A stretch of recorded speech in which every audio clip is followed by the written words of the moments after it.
अधिगम अभ्यास और अनुभव के द्वारा व्यवहार की क्षमता में होने वाला अपेक्षाकृत स्थायी परिवर्तन अधिगम कहलाता है। कॉलवी ने कहा था कि पहले से निर्मित व्यवहार में अनुभवों द्वारा हुए परिवर्तन को अधिगम कहते हैं। स्किनर ने कहा व्यवहार में उत्तरोत्तर अनुकूलन प्रक्रिया ही अधिगम है। अधिगम के कारण व्यक्ति के व्यवहार में परिवर्तन आता है। अधिगम कारण व्यवहार में होने वाले परिवर्तन अपेक्षाकृत स्थायी होते हैं। बाह्य एवं आंतरिक दोनों प्रकार का हो सकता है परिवर्तन, और अधिगम से किसी प्रकार का अनुभव शामिल होता है, सृजनात्मक होता है। अधिगम ज्ञान एवं अनुभवों का सृजनात्मक संश्लेषण है। अधिगम के प्रकार अनुबंधन अधिगम, प्राचीन अधिगम। इसका अध्ययन इवान पावलोव द्वारा किया गया कुत्ते पर। इस अनुबंध दो उद्दीपकों के बीच सहसर्य स्थापित होता है। पहला उद्दीपक अनुबंधक बंधित, दूसरे उद्दीपक के आने सूचना देने वाला बन जाता है। अनुबंधित उद्दीपक के साथ अनुबंधित अनुक्रिया होती है।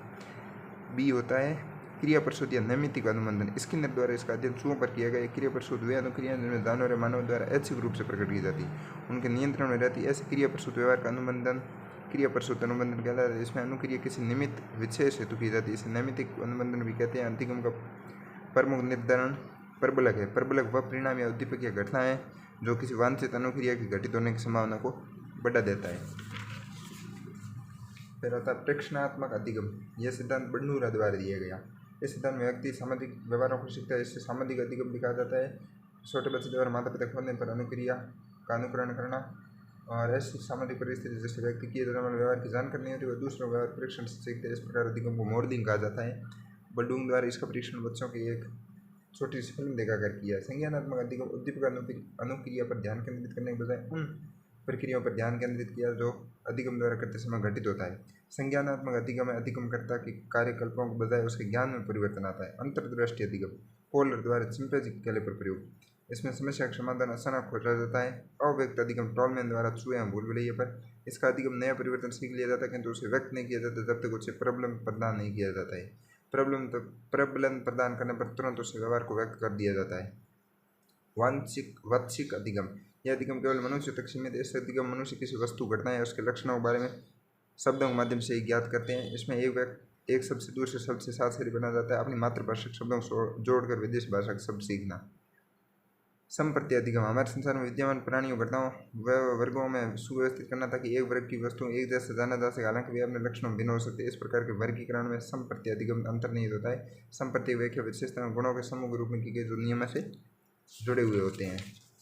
फिर आता है कौशल अधिगम। कौशल अधिगम किसी जटिल कार्य को आसानी से दक्षता करने योग्यता के रूप में परिभाषित किया गया। निरंतर अभ्यास और अनुभव से ही संभव है।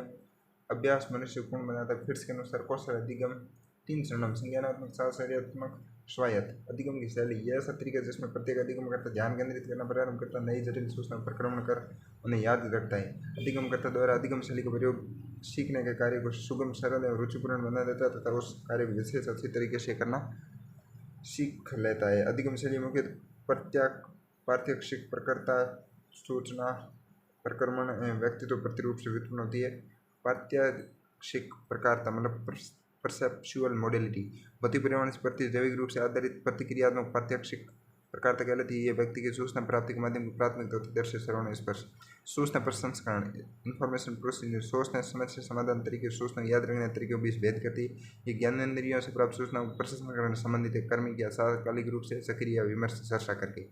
व्यक्तिगत प्रतिरूप हम में से प्रत्येक सूचनाओं को देखने, व्यवस्थित याद करने के पसंदीदा सुसंगीत विशिष्ट तरीका होता है। यह इस पर बल देता है कि कैसे व्यक्तिगत पर्यावरण से व्यक्तियों के अंतःक्रिया को प्रभावित करता है और यह कैसे अधिगम परिवेश में व्यक्तियों एक दूसरे से अनुक्रिया को प्रभावित करता है। एंडरसन 2 प्रकार की अधिगम शैली बताई। संबंधात्मक अधिगम। इस शैली में व्यक्ति एक संपूर्ण इकाई के रूप में प्रदर्शित सामग्री का अधिगम अच्छे से करते हैं। अंतर्ज्ञानात्मक चिंतन का प्रदर्शन, मानविक एवं सामाजिक विषयों से जुड़ी अध्ययन सामग्री का आसानी से सीख पाते हैं। मौखिक रूप से प्रस्तुत सूचनाओं की अच्छी स्मृति होना। अशैक्षणिक क्षेत्रों में अधिक कार्योन्मुख होते हैं। प्राधिकारियों विश्वास से प्रभावित होते हैं। उद्दीपित न करने वाले कार्यों से हट जाना। पारस्परिक विद्यालय श्रेणी के साथ द्वंद्व। विश्लेषणात्मक शैली। इस शैली में व्यक्ति तब अधिक सुगमता से सीख पाता है जब छोटी सूचनाएं छोटे टुकड़ों में बांटकर पेश की जाए। अनुक्रमिक या संरचित चिंतन का प्रदर्शन। अचेतन अव्यक्ति प्रकार सामग्री को आसानी से सीख पाते हैं। अमूर्त विचारों की अच्छी स्मृति होना। शैक्षणिक क्षेत्र में कार्योन्मुख, दूसरों के अभिमत या राय से अधिक प्रभावित नहीं होते। उद्दीपित न करने वाले कार्यों में भी लगे रहना। अधिकांश विद्यालय परिवेश में मेल खाना। कोल्व की अधिगम शैलियाँ महसूस करना, फिर डाइवर्जिंग देखना, एसिमिलेटिंग चिंतन करना, कन्वर्जिंग करना, अकोमोडेटिंग महसूस करना, डाइवर्जिंग अनुभव करना एवं देखना। इस शैली में अपनाने वाले व्यक्ति कार्य करने से ज़्यादा देखने में रुचि लेते हैं। ये किसी सूचना विषय पर विभिन्न दृष्टिकोण देखते हैं, सूचना एकत्र करते हैं, माध्यम से समस्या का समाधान करते हैं। फिर असिमिलेटिंग देखना और चिंतन करना, ये व्यक्ति संधि एवं संक्षी एवं तार्किक दृष्टिकोण पसंद करते हैं, विचार एवं उदाहरण व्यक्ति से अधिक महत्व देता है। कन्वर्जिंग चिंतन एवं करना, व्यक्ति समस्या को व्यवहारिक समाधान ढूंढने में रुचि रखते हैं, वे तकनीक कार्यों को प्राथमिकता देते हैं। अकोमोडेटिंग महसूस करना एवं करना, ये शैली तर्क से ज़्यादा अंतर्ज्ञान पर आधारित, ये दूसरों विश्लेषण का उपयोग करते हैं और नई चुनौतियों के प्रति आकर्षित होते हैं। यह अधिगम शैली आम जनता में ज़्यादा प्रचलित है। फिर आती स्मृति। स्मृति से तात्पर्य सूचना ग्रहण करना एवं लंबे समय तक बनाए रखने से है। प्रत्यक्ष चिंतन आदि की तरह स्मृति एक मानसिक प्रक्रिया आता है। स्मृति को एक प्रक्रिया कहा जाता है। इसमें 3 स्वतंत्र परंतु अंतर संबंधित चरण होते हैं। कूट संकेतन एनकोडिंग, ये स्मृति की पहली अवस्था है। इसमें सूचना को पहली बार प्राप्त किया जाता है और उसका पंजीकरण किया जाता है। प्राप्त सूचना कुछ अर्थ निकाला जाता है ताकि हमारी स्मृति इसका पुनः उपयोग कर सके। भंडारण, ये स्मृति दूसरे चरण है। कूट संकेतित सूचना को संग्रहित करना ताकि इससे बाद में काम लिया जा सके। भंडारण प्रक्रिया में